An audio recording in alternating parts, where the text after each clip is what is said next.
ikibazo kimwe. Yego sheri. Uyu muntu ari kugenzwa n'iki uramuraza? Oya ariko se kandi uyisumbaza ibibazo bibiri urumva bidafite uburyo. Subiza. Azanwe n'iki? Hari nige wenda aranataha. Sibyo ariko wenda wagira ngo urerekwa hoya. Wagira ngo uranerekwa. Oya nta kibazo. Arararasha. Nukuvuga uramuraza. Uramuraza he? Hadiya dufite icyumba kimwe. Bwira uri bumuraza. Ambo reka nkwereke rero sibyo? Sha Mafuti. Beretse umva nkubwire reka nkubwire. Mafuti Eko itonde.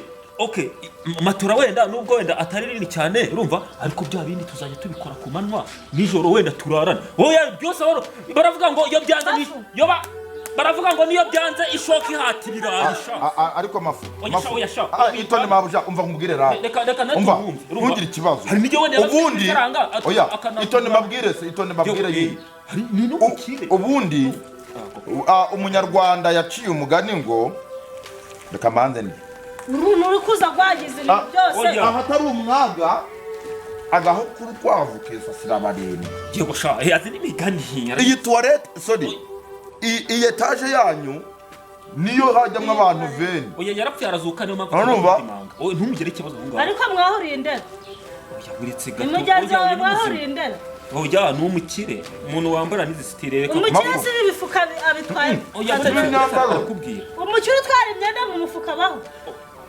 Mafu yego Sakindi ubundi wagiye kwihagarika ko hari ikintu cyangwa kubera umugore wawe oya reka twumve nimba n'icumbi nimba n'ukwemerera okay we yego ndabica uyu munsi ntabwo karabaye umva mabuja umva mubwire se oya umva mubwire wowe umva mubwire urangana jya mabere yanyu oya ariko se basereka mubwire urumva yego winkoraho nakubwire n'ukuri Mafuti akimbwira kuko afite umugore hari impano nahise nkuzanira iyo mpano iyo zahabu nabwo iyo mpano oya reka nguhe impano nakuzaniye basi umwice nyine ngewe nakuzaniye impano oya itondetse bumubabarire urumva nta kibazo cyicara ba wicaye aho ngaho umva wowe sibyo funga amaso mufitiye impano nziza cyane wowe funga amaso mbinira impano urahaguruka urambona umva wowe oya humura mugore wanjye se tumubahana nta kibazo ngaho funga amaso muhera impano cyangwa ntayishaka funga amaso mufitiye akantu keza cyane akantu gashimisha wowe wigira ikibazo ni impano nakuzaniye kandi nako wowe funga amaso mu imana wagira vuba n'icumbi utari burashaka wowe ceceka wowe gira vuba funga amaso mu imana uri kumarira igihe gira vuba zana akaboko wowe reka mwere impano umwana wambwe ugiye kumuha imvura muhito yawe yego nego cyo nakamari namuzaniye karanaka iyo kanzeho karanaka umva iyi mpano nkuzaniye nayikuye Dubai dore cyana gucya ariko noneho ko wabibonye karashatu wewe kabisa Mafu yo warobeheze wawe umugore wawe ndatekereza yashimye kabisa akira mfasha n'ikoti umugore mwiza gatetse ho yabyo birabaye sha Mafu humura utangiye gufuha saka erega ukundura namufuhira nge nanagufuhira saka kantu ugeze ukangurira kanusi uya ariko biracyaza sha reba kuno kari kari wabibonye yaka neza noneho ambo uzamara imisi ngahe shari icumbi turimo yese turarimo nta kibazo yego sha rata uhawikaza hano kwa mibiki yarambajije ngo mpamara iminsi ngahe niyo nahamara n'ukwezi hari ribira cyangwa umwaka akwitwara neza nta kibazo utwara imyenda mu gafuka sha oya ni imyenda wabuze ni bag wowe uziko umubumbyi arira mu rujyo ukagura isaha ihenze rata mbikira utwenda ahasigaye Mafu watetse sheri dutembere ku kabari wowe dutembere ku kabari ibyo kurya se umva nyine gahunda urumva mbikira Tugende. humura ndakuzanira n'akandi kantu ka brushette yego nta kibazo ndaje gato cyari ngira nkubwire oya ngende ndagusanga ngira nkubwire ugicakasore mu myenda yake niba nta mafaranga arimo umva urabona sinasanye umuntu mwiza naje ndebe urateka iki ndateka gatatu urateka urutoki okay ntaribi noneho sawa bebe n'umushyitsi mwiza yitwa Sakindi sha Sakindi yo haraye ko nakuga icumura aribona amabere yanyu baji yo nafiki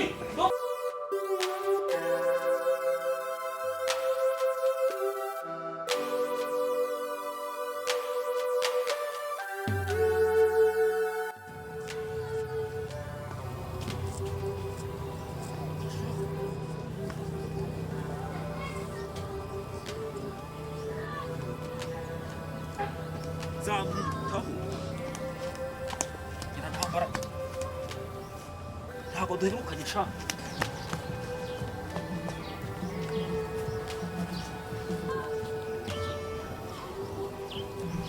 yanamba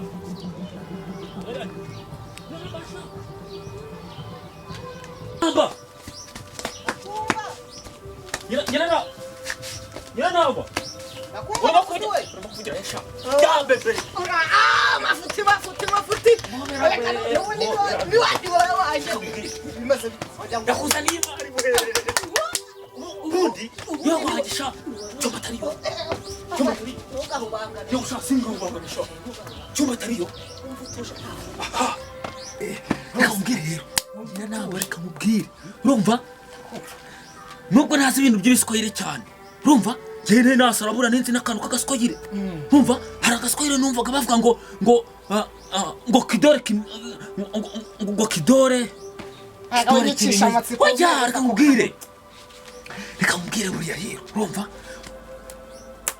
uyu munsi guhera uyu munsi nonaha urumva jya kugenda ngukurikirana urumva umuswahili ndakibutse baravuga ngo kidore chema huvishwa pete Nukiri mafuta ahubwo ugiye kubashese. urutoki rwiza nirwo bandi bukayimeta urumva wowe mwiza urumva usumba bose usumba sha jewe ka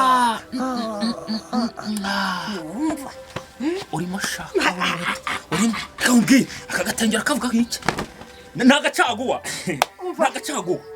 Nukiri mafuta ungumye udashyaho n'agasirimu. Kasheri. yego yagwe kamana we ongera sha yego ubundi cyumbate arakagire reka nkwereke akumbusha yego sha Humura mba makubereye. yego sha Umuntu ukuzanira impano iyi ntacyo utamukorera. akagatege rero Ni keza kose. nagacagwa ntukarebe gutya Nagashimye. Nubwo ari cyaguwa. karafatika Nagashimye rwose. urumva ngo kenyera igitenge cyandare Nubwo ari cyaguwa. gikore ku giti yewe nanjye ikigire sha Ubundi wabagaye. sha boga reko sha ewe gawe bana we Bigenze bite? mafuti uranze urananiye Bigenze bite? munarira gute sha ikise ugeze naho uri kwarira ibitenge ukabijyana ku nshoreke zawe akose ndi nshoreke gute gogwe urumva itonde uretse nyina ntamba uretse ukuvuga sheri urumva sheri wanjye nukuvuga aka kantu uyu aradoda urumva kuva ryaradoda ni ukuvuga Ni kwa muginga. yes numva uretse muri kwangorana Sibyumva. Ni kwa muginga. wajya itonde mubwire sheri reka mubwire wowe Mafuti. je Uzumbesha ngo unzane agatenge ngo nibyo muri cyago. reka mubwire none se sudoda songe se mudoda amaribaye Baraka kudoda umuntu. oya sha umva sheri nukuvuga urumva iki gitenge je nararembye Jewe buri urebye nawe. bana ngomba kukudoderamo ikintu cy'ikiribaya sha kagakanze se narayibuze mana yanjye koma yu we umva reka mubwire yaje urayitwaye urigeze naho kuntwara oya reka mana yanjye yewe urareba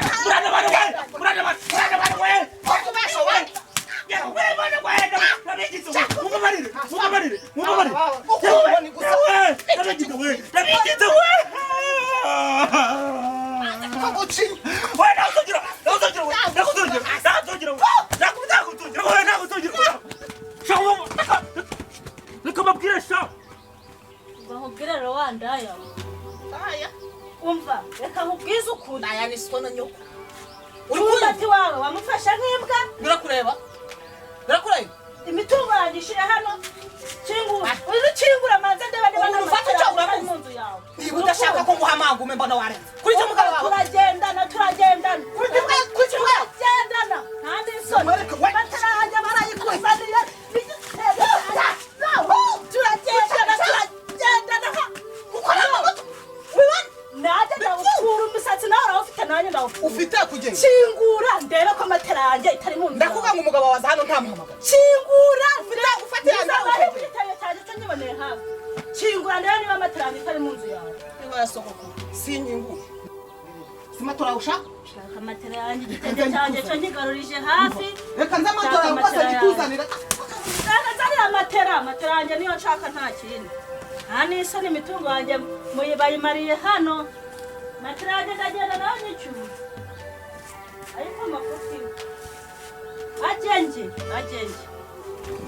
ntarutahamo noneho ayo yigize ntarutahamo kabisa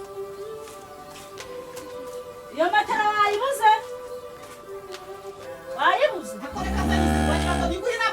yizane n'icyuma ntabwo nayigusigira mwahere mwaranzengereje ibintu byanjye byose murabimaze zanira amatera tugira hino ngo nigure iyi ni baye jya hino nyigure matera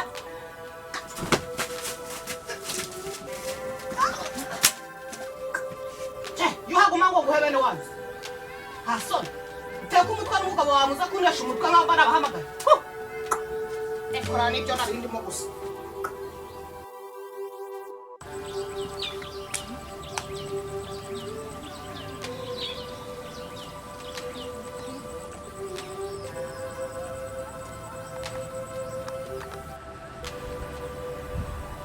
Umbas.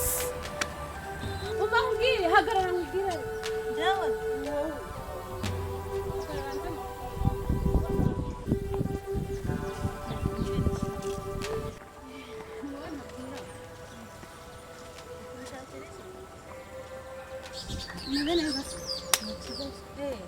Hariya niwe mugore wa Mafuti. Yego. Ndabona Mafuti yaragusirimuye wa. Cyane. Yego mana ndabona nakuguriye n'isaha. Iyi saha se ko ari nziza cyane tu. Reka dahira naka. Cyane. Yego mana yanjye. Muri quartier yacu kabisa. Ndebe ibintu bidasanzwe. Umugore umeze neza cyane. Ndabona bidasanzwe pe. Niba ruko ari inzara. Irindi ako. Oya, hano mu ryinyo ntari. Nka yanjye. Se ubundi ko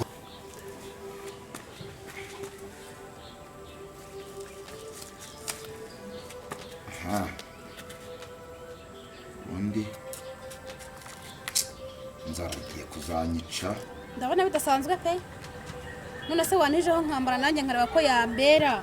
Ubundi nkazayigura. Inshuti yanjye ko nzi kuri umusirimu. Uba niyo za Kigali ariho haba ibintu byose. Iyi saha niyo yakunaniye kuyigura. None kugira ngo nambare ndebe niba nyine yambera nzayigure kuyigura ntago ari byo kibazo. Ibi nta bitabera rwose. Niza nta kibazo nambare ndebe rwose. Ndebe nanjye. Ni kureba gusa ariko mwana. Oya nta kibazo. Nicyo bisaha rwose. Harameze.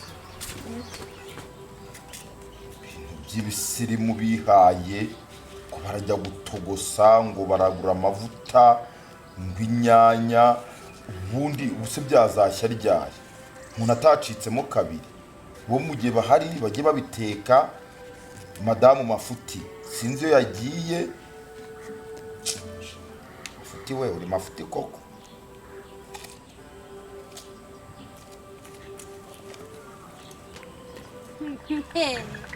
Umva nkubwire rero wa mugore we. Wibeshye unkoreho gato. Bigenze bite? Mwere kuko inama zambarwa. Kubera iki? Nta n'isoni. Yameze isaha yawe. Wawuze ahantu isaha yavuye. Yavuye Iyi isaha saha ntabwo uzi ahantu yaturutse wowe. Ntabwo isaha zisase.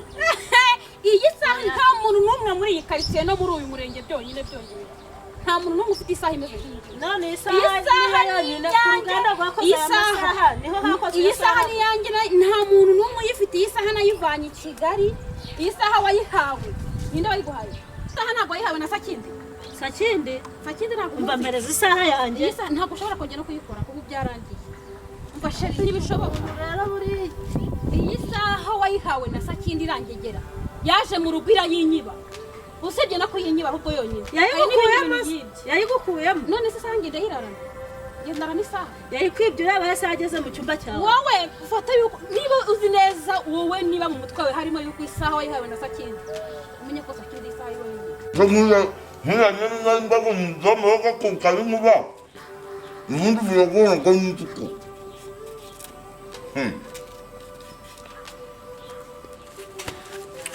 ibitoki bereze amabuno atangiye kuza cyakora Mafuti numva ari ikigoryi ariko ni umuntu mwiza Mafuti we nzagukunda tukapfuyesha umva muko nako mugore ndakwiyamye genda gakeya aha tutakorera inamba hejuru y'isaha yanjye uranyumva neza ibyo ntabwo bindeba na gakeya vugana n'ingegera yawe yaje kunywa nta kintu ndi kuvugana nawe ntabwo ari bunyire ndamwica ntabwo byakunda Sakindi ntabwo ari bunyire ndamwica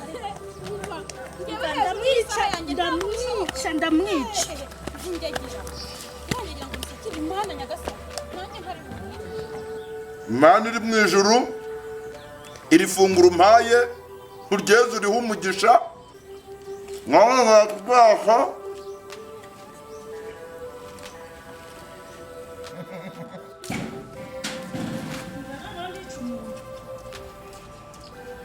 mama uzabigeza uteze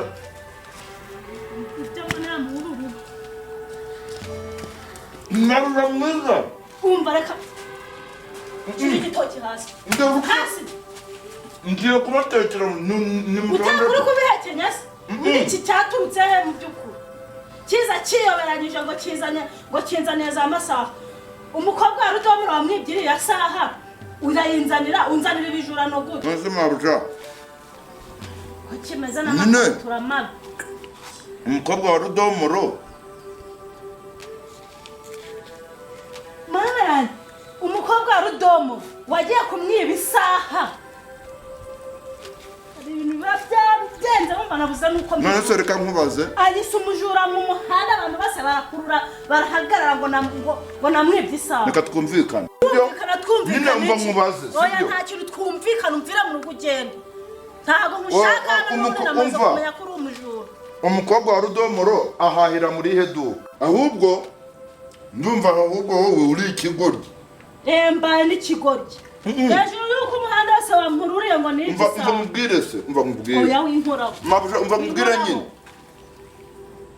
urabona abantu barabeshya ibintu birasa ubu aka gapira wambaye oya aka gapira wambaye ubu wabura abandi bantu nk'igihumbi bakambaye bakambaye nta muntu ujya yabaga ikintu yatunze wowe uri umujura none se reka nkubaze oya nta kintu uvuga numvire mu oya ejo nagiye guhaha ko nabonye undi muntu ufite imisatsi isa gutya warayimwibye iki gitoki nasize narakuye iseri rimwe ryonyine none cyose wagitonore ugitonora ukijya ari kibisi wagatonoka amazuru yawe waragihaje ako se mabuja umva ubu koko nta kintu nakimwe mvugana nawe reba ukuntu ngana ubu koko uracyagwirinda uranyirukana se ngehe none igitoki bakijya ari kibisi kutagitonoye byibuze ngo unagishyira mu isafuriya ugiteke ahubwo utonorera mu nda ari kibisi wumvaga ko uri ingurube se ase mabuja ubu koko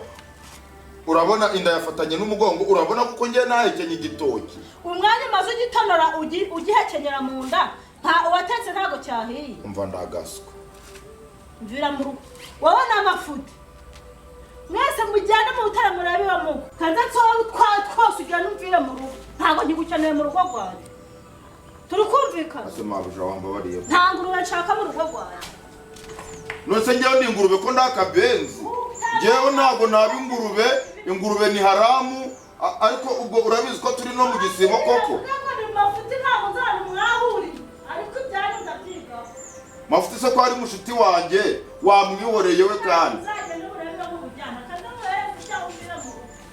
agende ndagaruka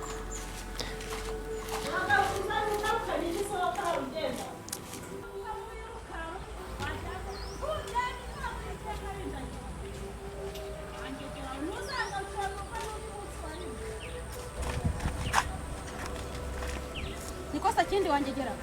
Ase wowe iyo unyita ingegera urabona nsa nazo njyewe ariko ubundi nta mafuti umboneye. Umugore we yakamejeje ngo agiye kunyirukana mu rugo rwe ngo ndi umujura ngo namwibiye ibijura. Njyewe ntago njya niba njyewe Sakindi. Aho utari ingegera se ahubwo ni hehe? Wavuye mu rugo twibye ibintu byose wabitumazeho. Iyi saha ntabwo ari wayibye. Njyewe iyi saha ntabwo ari wayibye ukayitana umugore w'amafuti. Ndakwiyamye hari iyo wanfatanye se. Nawe mu muhanda ntabwo yari kuncika ngiye ndi polisi aya. Ntimubyutse munera umwago koko ntari nanirira. Urebe ukuntu gisigaye kimeze. Ntaranirira koko. Uri ingegera mu bantu bose. Niba ari buroro akororo ziba wo kwicwa n'uburoro. Amafaranga nayiguze wowe. Dore mwanyirukanye iwanyu ndabareka ndagenda none naho naje uneranije nabo use uragira ngo nge hehe? Ubwo warifashe ibintu byose ujya kubitwara rero ngo none ngo ntabwo ari wowe wagiye. Iyi saha yivanye mu rugo irazirizana iza hano kwa Mafuti. Reka nze nkubwire sibyo ushobora kuntera umwako ntirwa nanariye. Mafuti we kajya kwishakira amafuti. Mafuti biki wangegera? Wewe wabonaga isaha yanjye wayiba wagisamba wakindi. Dore wa maheruwe dore wa mati urakicwa n'uburoro uragakubitwa n'inyuma wa mati wowe